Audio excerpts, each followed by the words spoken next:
Are we rolling? Are we rolling? This is my diffused hair. This is just me. These are my natural curls. But I have lots of different curl patterns in my hair. See what I did there?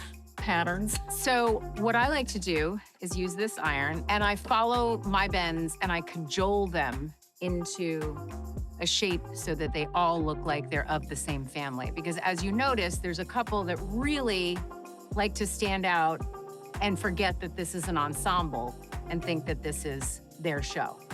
No, she is not playing with the team.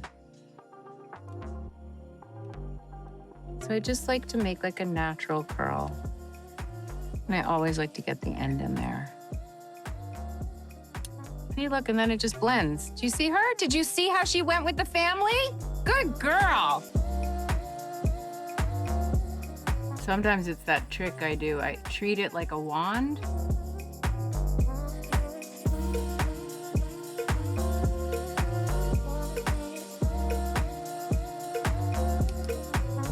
So the key is that you don't over curl. I'm leaning into my natural curl pattern, all the different patterns, and I'm stacking it, mostly paying attention to the shape on the outside. And I go into my root to keep the volume and the size, and then that keeps the shape on the outside. Oh, come on, we're having good hair. Oh yeah, I feel like I'm done. Like what? Stop touching it. Okay. Thank you, Pattern Iron.